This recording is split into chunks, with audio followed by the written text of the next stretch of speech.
একটা পিঠা এতটা সুন্দর কিভাবে হয় আসলে আমি না বানালে বুঝতামই না। তো একেকটা লেয়ারে একটু সময় নিয়ে পিঠাটা তৈরি করলেই এর লুক হয় মাশাআল্লাহ অসাধারণ আর খেতেও অসাধারণ। চলুন আজকে মজাদার এই ডিম সুন্দরী পিঠা বা পান্তুয়া পিঠাটা তৈরি করা যাক। আসসালামু আলাইকুম, কেমন আছেন সবাই?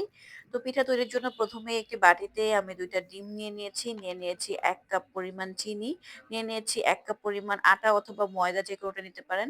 নিয়ে নিয়েছি ২ কাপ পরিমাণ চালের গুঁড়া, দিয়ে দিচ্ছি স্বাদ অনুযায়ী লবণ আর সেই সাথে ১ কাপ লিকুইড দুধ।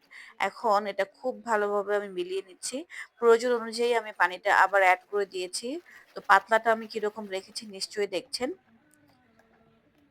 তো আমাদের এটা তৈরি হয়ে গেছে। আর ভ্যানিলা এসেন্স দিয়ে দিয়েছি এটা ফ্লেভার এর জন্য। আপনারা চাইলে এলাচির গুঁড়াও এড করতে পারেন। এখন এখান থেকে অর্ধেকটা আলাদা করে নিয়ে আবার বাকি অর্ধেকে সামান্য একটু ফুড কালার এড করে দিয়েছি।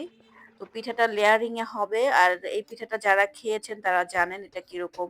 আর যারা তৈরি করেননি তারা আজকের রেসিপিটা দেখে কিন্তু অনায়াসেই সুন্দরভাবে তৈরি করে নিতে পারবেন।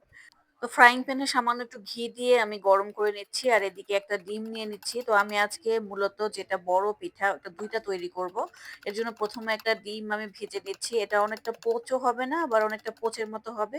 কারণ ডিমটা অতিরিক্ত ফ্রাই করব না, জাস্ট হালকা করে ফ্রাই করব। তো ফ্রাইং প্যানে ডিমটা ঢেলে দিয়ে ঘুরিয়ে দিচ্ছি যেন পুরো ফ্রাইং প্যানটা ছড়িয়ে যায়। তো দেখতেই পাচ্ছেন এটা কিভাবে করেছি। জাস্ট হালকা একটু সিদ্ধ করে নিয়ে এটা আমি ভাঁজ করে দিচ্ছি। যেভাবে আপনারা পাটিসাপটা পিঠাটা তৈরি করেন সেইভাবে এটা ভাঁজ করে দিবেন। ভাঁজ হয়ে গেছে। এখন ডিমটা একটা সাইডে রেখে যে পিঠার লিকুইডটা তৈরি করে নিয়েছি ওইটা দিয়ে দিচ্ছি। ১ম এই একটা লেয়ারিং আমি করে নিচ্ছি। ঢাকনা দিয়ে একটু ঢেকে সাথেই খুলে নিয়েছি।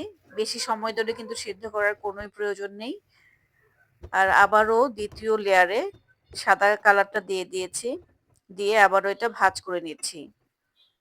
তো এইভাবে এক করে প্রায় ৬ থেকে ৭ টা ভাঁজ আমি দিয়ে দিয়েছি। পিঠাটা কিন্তু শেষ পর্যন্ত এটা অনেক ওজন হয়ে যায়। তো একটু সাবধানে বানাবেন।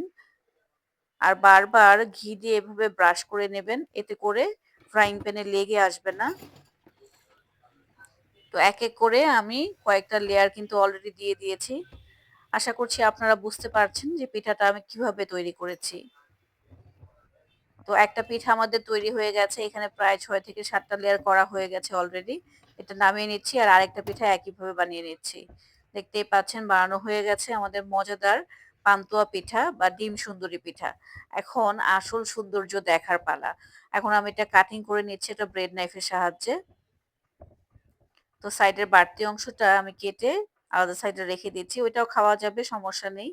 এখন পিঠাটা যে পরিমাণ মোটা রাখতে চান আপনারা সেই অনুযায়ী কেটে নেবেন। তো আমি এই সাইজটা করে নিচ্ছি। আসলে এটা কাটার পর দেখতে এতটা সুন্দর লাগছিল যে কি আর বলবো।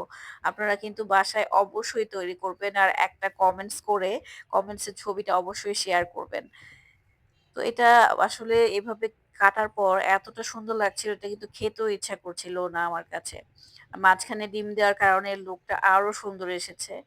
আর খেতে তো অসাধারণ ছিল। অনেক নরম তুলতুলে হয়েছিল।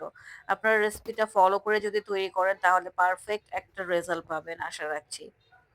তো এই তো আমাদের মজাদার পান্তুয়া পিঠা তৈরি হয়ে গেছে। অনেকে বলে এটাকে ডিম সুন্দরী পিঠা। তো ২ টা পিঠাই আমি কেটে নিয়েছি। আশা করছি আজকের এই পিঠার রেসিপিটা আপনাদের কাছে খুবই ভালো লেগেছে। আর যারা আমার সাথে সবসময় যুক্ত আছেন তাদেরকে জানাচ্ছি অনেক শুভেচ্ছা। আমার ভিডিওগুলো শেয়ার করে দিবেন আপনাদের ফ্রেন্ডস অ্যান্ড ফ্যামিলির সাথে। আজ এ পর্যন্তই। আল্লাহ হাফেজ।